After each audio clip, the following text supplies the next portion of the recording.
வல்லமையுள்ள ஆண்டவரின் இனிய நாமத்தில் வாழ்த்துகள். அன்பானவர்களே, இன்று நாம் பார்க்கப் போகும் தலைப்பு நேர மேலாண்மை. இந்த உலகத்தில் அனைவருக்கும் சமமாக கொடுக்கப்பட்ட ஒரு பொக்கிஷம் இருக்கிறது. அது நேரம்.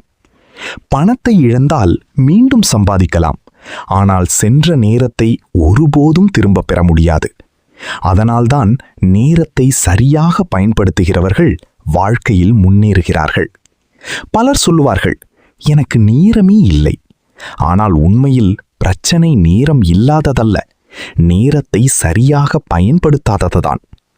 வேதாகமம் சொல்கிறது, நாட்களை பிரயோஜனப்படுத்திக் கொள்ளுங்கள். நல்ல நேர மேலாண்மைக்கு சில முக்கிய குறிப்புகள். 1. திட்டமிடுங்கள். நாளை எப்படி செலவிடப் போகிறோம் என்பதை முன்பே திட்டமிட வேண்டும். படிக்கும் நேரம், ஜப நேரம், குடும்ப நேரம், ஓய்வு நேரம் இவற்றை சரியாக பிரிக்க வேண்டும். 2. முக்கியமானவற்றுக்கு முன்னுரிமை கொடுங்கள். அவசியமான வேலைகளை முதலில் செய்ய வேண்டும்.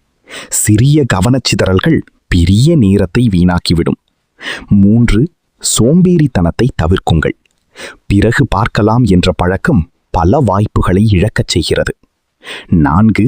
ஒவ்வொரு நிமிடத்தையும் மதியுங்கள். சிறிய நேரங்களையே சரியாக பயன்படுத்தினால் பெரிய வெற்றிகள் உருவாகும்.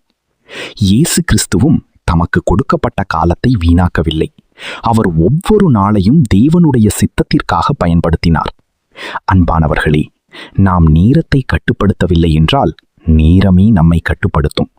ஆகையால் இன்று முதல் நேரத்தை வீணாக்காமல் பயனுள்ளதாக பயன்படுத்துவோம்.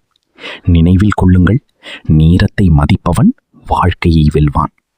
தேவன் நமது நாட்களை ஆசீர்வதிப்பாராக. ஆமேன்.